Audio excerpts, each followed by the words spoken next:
Hello दोस्तों, आज की हम इस वीडियो में कमर्शियल ट्रेड पॉलिसी के बारे में समझने वाले हैं, जो कि इंटरनेशनल इकोनॉमिक्स का टॉपिक है। बड़ा बेहतरीन टॉपिक है, इंटरनेशनल ट्रेड में ये आता है। और कमर्शियल ट्रेड पॉलिसी को आज हम अच्छे से समझेंगे। बाकी इंटरनेशनल इकोनॉमिक्स की प्लेलिस्ट भी बनी हुई है, वहां जाके भी आप और वीडियो से इसके रिलेटेड दे सकते हो। चलिए बिना कोई देरी के शुरू करते हैं। तो कमर्शियल ट्रेड पॉलिसी का पहले अगर मीनिंग समझे तो देखो क्या होता है। देखो यार, कमर्शियल ट्रेड पॉलिसी, जब हम इंटरनेशनल ट्रेड की बात करते हैं तो वहां पर हम बात कर रहे हैं बेसिकली जहां पर एक कंट्री दूसरी कंट्री को सामान बेचती है या खरीदती है। इंपोर्ट एक्सपोर्ट की बात कर रहे हैं बेसिकली ज्यादातर हम, है ना। तो यहाँ पर जो इंटरनेशनल ट्रेड होता है, इंपोर्ट एक्सपोर्ट होता है, तो क्या होता है इससे इससे बेसिकली आपको वहां पर कुछ चीजें का कुछ रूल्स रेगुलेशन बनाने पड़ते, नहीं बनाने पड़ते।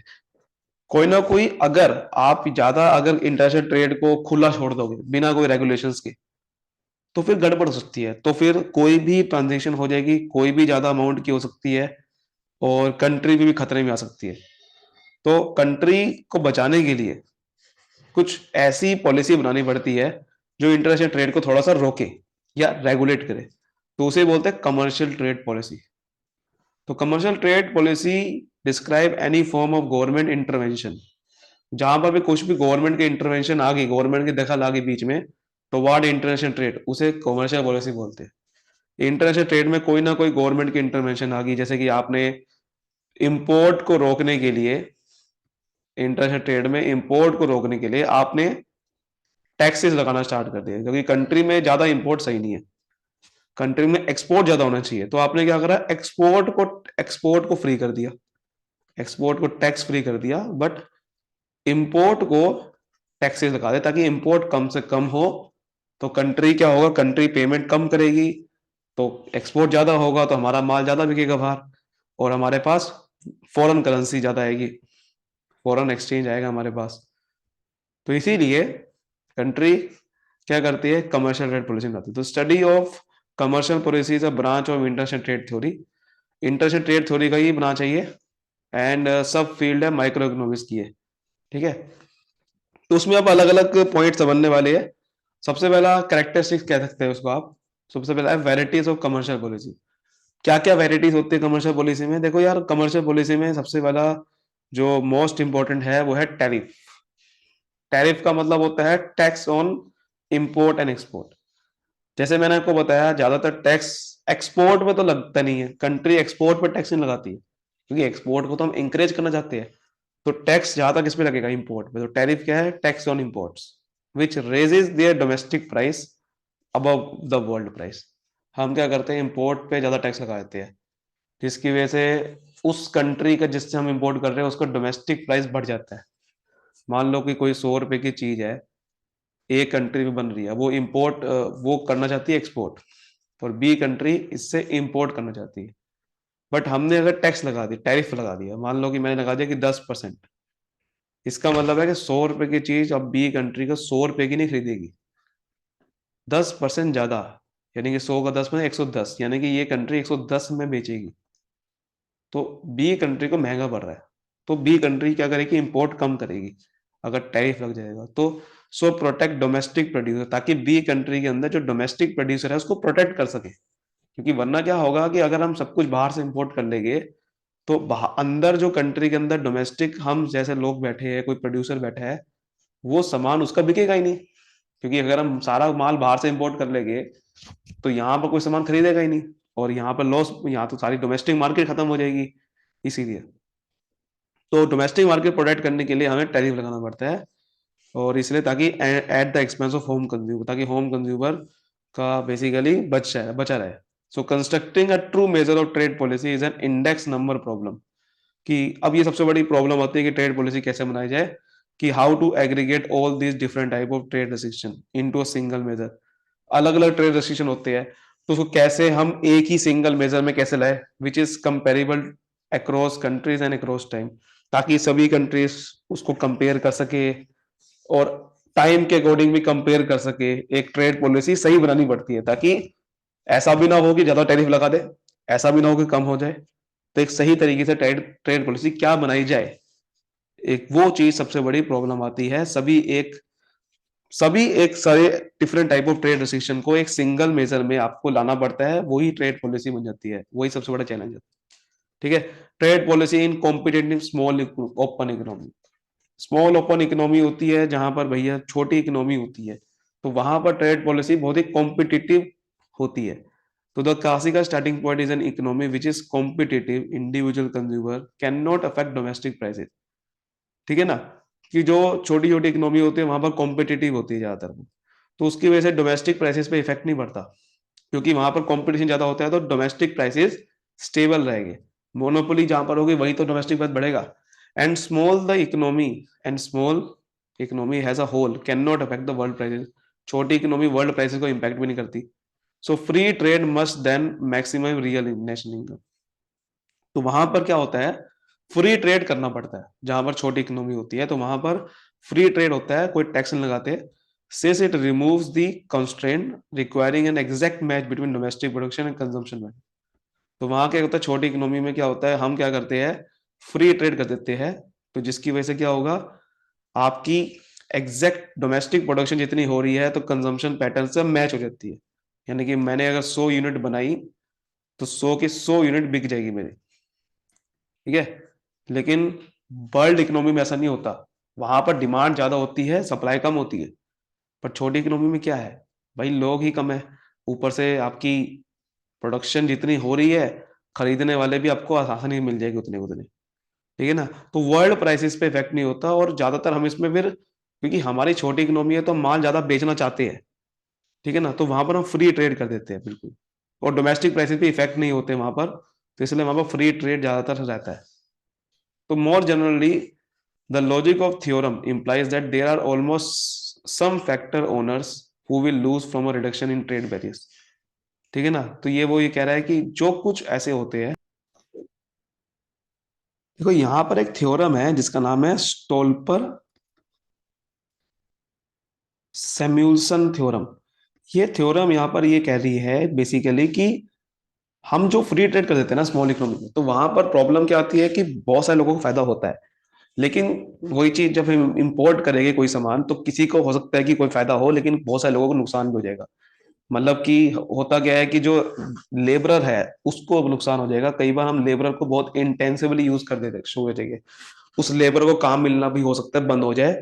क्योंकि जब हम बाहर से माल इंपोर्ट करते हैं तो सस्ता भी आ सकता है, महंगा भी आ सकता है, और यहाँ पर हो सकता है कि माल बनना भी बंद हो जाए। तो इसीलिए वो कह रहे हैं कि देर आर ऑलमोस्ट सब फैक्टर ओनर्स, कुछ ऐसे फैक्टर ओनर हो गए जैसे कि लेबरर, जो कि लूज कर देंगे अगर हमने ट्रेड बैरियर कम कर दिया। ट्रेड बैरियर का मतलब जो ट्रेड को रुकावटें के लिए हम टैक्स लगाते हैं। So most obviously this will be true वो factor which are specific to import competitive sector. कुछ होते हैं जहां पर जो कि बहुत स्पेसिफिक है, शॉर्ट शॉर्ट रन में इंपोर्ट करने में। कभी कभार होता है आपको माल सस्ता मिल जाता है कई जगह से, तो ट्रेड बैरियर हटने से आपको हो सकता है इंपोर्ट आपको सस्ता पड़ जाए। इंपोर्ट करना हो सकता है सस्ता पड़ जाए, बट इसकी वजह से हमारी कंट्री में तो नुकसान पड़ेगा। तो इसलिए यहां पर प्रॉब्लम ही आएगी। लेकिन लार्ज इकोनॉमी में ट्रेड पॉलिसी कैसी होती है, देखो लार्ज इकोनॉमी बड़ी इकोनॉमी है तो वहां तो टैरिफ लगाना ही पड़ता है। तो reducing home demand for import now lowers the world price.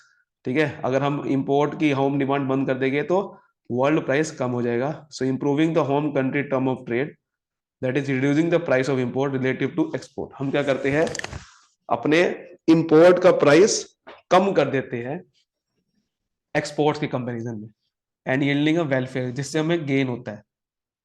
देखो क्या होता है कि हम यहाँ पर ये कोशिश करते हैं लार्ज इकोनॉमी में कि हम यहाँ पर मैक्सिमम गेन करें।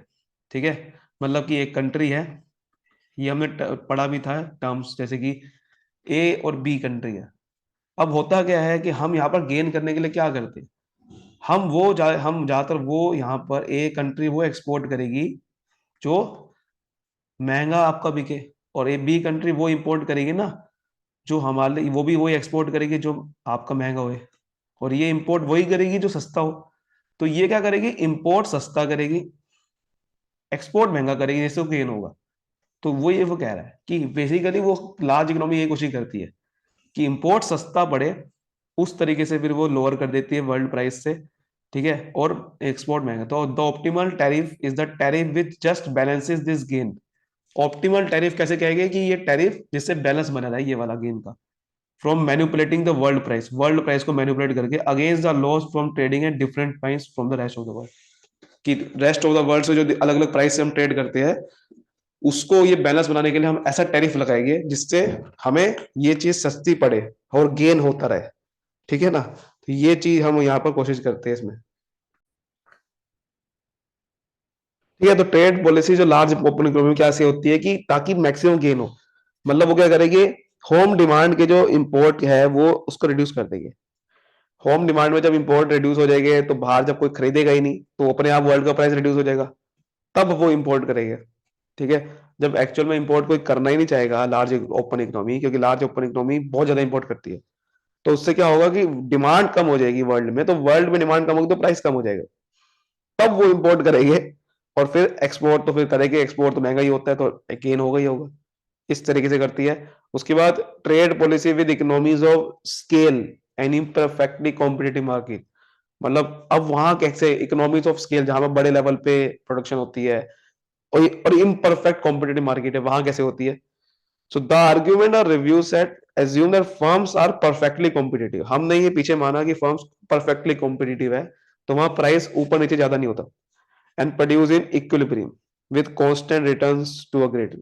So a great deal of research in recent years has relaxed that these assumptions explore the implication of trade policy. क्या implication हुई? ऐसी मार्केट में क्या होता है बेसिकली, जहां पर बेसिकली इम्परफेक्ट कंपटीशन होता है, यानी कि सेलर तो बहुत सारे हैं बट बायर हेट्रोजीनियस है, तो वहां पर आपको फर्म जो है जहां पर परफेक्टली कॉम्पिटिशन वहां तो सब कुछ ही है, बट वहां पर जो इम्परफेक्ट होता है उधर आपको एक तरह का लार्ज प्रोडक्शन होती है, तो लार्ज प्रोडक्शन होती है तो वहां पर इंपोर्ट पे टैरिफ लगाना या नहीं लगाना ये बहुत बड़ा सवाल होता है। लार्ज प्रोडक्शन होती है बट खरीदने वाले हेट्रोजीनियस लोग हैं तो बिकेगा या नहीं बिकेगा ये बहुत बड़ा सवाल होता जाता है। ठीक है, लार्ज प्रोडक्शन ऐसे में ज्यादा होती है और एक्सपोर्ट करना बहुत जरूरी होता है ऐसे केस में। ठीक है, तो ऐसे केस में देखो अब कैसे हमारा फाइनल इशू जाता है, देखो final issue arises when market are imperfectly competitive, तो trade policy can itself affect the degree of competition, trade policy आपको डिग्री ऑफ कंपटीशन इफेक्ट करेगी। So with price in excess of marginal cost, अगर marginal cost से excess price है, firms are producing below their optimum scale, ठीक है, जितना वो scale कर सकती है उतना वो नहीं कर पाएगी, तो अगर आप महंगा कर दोगे, टैरिफ ज्यादा लगा दोगे वहां पर प्रोडक्शन पे तो दिक्कत आ जाएगी, तो बंदा फिर प्रोडक्शन नहीं कर पाएगा। Hence any policy including protection which raises domestic output में इंक्रीज वेलफेयर, मतलब पॉलिसी ऐसी बनानी चाहिए वहां पर कि उनका प्रोटेक्शन भी हो, यानी कि इंपोर्ट को भी रोका जाए, क्योंकि अगर इंपोर्ट आपने नहीं रोका तो डोमेस्टिक प्रोडक्शन जितनी वो कर सकते हैं वो नहीं कर पाएंगे। ठीक है ना, तो इसलिए वो जितनी इकोनॉमी ऑफ स्केल का मतलब यही होता है कि जितनी प्रोडक्शन कर सकते हैं वो, तो जितनी कर सकते हैं वो नहीं कर पाएंगे भी, तो इसलिए प्रोटेक्शन होनी चाहिए और उसका डोमेस्टिक आउटपुट हमारा बढ़े, तब वो माना जाएगा कि हमारी वो पॉलिसी बेस्ट है। ठीक है, ये हमारा आता है, तो इसलिए ट्रेड पॉलिसी इस तरह से बनानी चाहिए। ट्रेड पॉलिसी एंड ग्रोथ की बात करें तो भाई अब लास्ट इसमें आता है कि देखो हमारा जो इम्पोर्टेंट मेन चीज होती है कि आर एन डी पे मेन फोकस करना, रिसर्च एंड डेवलपमेंट में, जिससे हमारा टेक्नोलॉजिकल इनोवेशन हो और ट्रेड पॉलिसी से हम ग्रोथ हो। सो हम टेक्नोलॉजिकल इंप्रूवमेंट जितनी हम करेंगे, ठीक है, अच्छे क्वालिटी के प्रोडक्ट लाएंगे तो हमारा उतना ज्यादा हमारी ग्रोथ होगी। For example if the sector of the economy is disproportionately engage in R and D, अगर बहुत सारे सेक्टर जो हमारे इकोनॉमी के है वो आर एन डी में ज्यादा इंगेज नहीं है, so protecting the sector will raise the long run growth rate. So R and D पे कह रहा है कि इन्वेस्ट करना बहुत जरूरी है, क्योंकि अगर आर एन डी में हम इन्वेस्ट करते हैं तो हमारे लॉन्ग रन ग्रोथ रेट बढ़ जाएगा, क्योंकि हम नई नई टेक्नोलॉजी को जितना हम फोकस करेंगे हमारा उतना ज्यादा अच्छे से गुड क्वालिटी प्रोडक्ट बिकेंगे, इकोनॉमी की ग्रोथ होगी, एक्सपोर्ट ज्यादा होगा, इकोनॉमी ग्रोथ होगी। Institution politics and trade policy की अगर हम रिलेशन समझे तो क्या है, तो बहुत सारे ऐसे इंस्टीट्यूशन है, पॉलिटिक्स है जो कि ट्रेड पॉलिसी को इफेक्ट डालते हैं, जैसे कि all the theories of trade policy discussed, the national welfare is a primary policy objective. ठीक है, नेशनल वेलफेयर होनी चाहिए, कंपनी की ग्रोथ, कंट्री की ग्रोथ होनी चाहिए, so government so frequent restrict trade by more than welfare, ठीक है ना।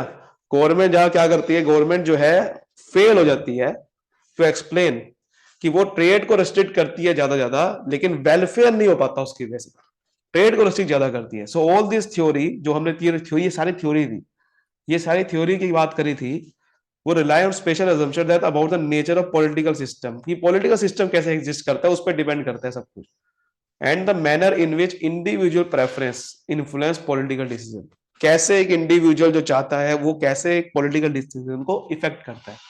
तो हमारा मेन ऑब्जेक्टिव होना चाहिए नेशनल वेलफेयर, ये नहीं कि ट्रेड को रोकना है बस किस तरह से। तो कंक्लूजन की अगर बात करें, अब देखो ऐसे ना बहुत सारी ऑर्गेनाइजेशन बनी हुई है, अगर हम इंस्टीट्यूशन की बात करें, क्या क्या ऑर्गेनाइजेशन बनी हुई है,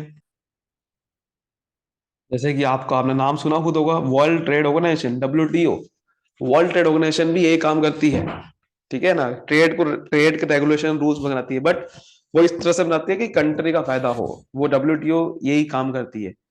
और जैसे कि आप दो नेशन के बीच में या किसी एक बहुत बड़ी एक बहुत सारी ऑर्गेनाइजेशन होती है, वो क्या करती है, जैसे कि आपने ब्रिक्स बहुत सुना होगा कि बहुत ये सारी कंट्रीज आपस में मिल जाती है, ठीक है, ब्राजील, रशिया, इंडिया, चाइना, ये साउथ अफ्रीका, सारी अगर कंट्री मिल गई तो उससे क्या होगा, वो आपस में टैरिफ को कम से कम रखेगी और ट्रेड ज्यादा हो उनके साथ।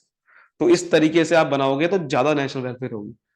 कंक्लूजन में समझे तो in the benchmark case competitive small open economy में आपका कैसे होता है, free trade must raise aggregate national welfare, जितना ज्यादा हम फ्रीली ट्रेड करेंगे ना, रेस्ट्रिक्शन कम लगाएंगे, उतना ज्यादा आपका नेशनल वेलफेयर होगा।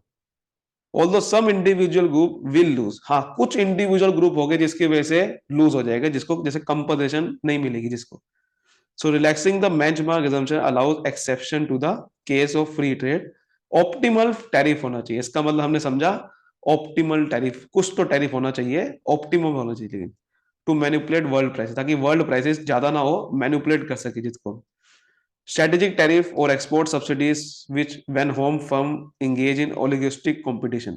ओलिगोस्टिक क्या होता है, जैसे कि कार्स, जो कार का जो बिजनेस है वो सारा ओलिगोपी, जहां पर बहुत लार्ज लेवल पे सेलर होते हैं, मतलब बहुत महंगा प्रोडक्ट बिकते हैं, जहां पर बहुत सेलर मतलब बायर भी कम होते हैं, बायर कम होते हैं खरीदने वाले, सेलर भी कम है, लेकिन बहुत बड़े लेवल पे जैसे कि बड़ी बड़ी महंगी कारें जो बिकती है, वो ओलिगोस्टिक कंपटीशन होता है।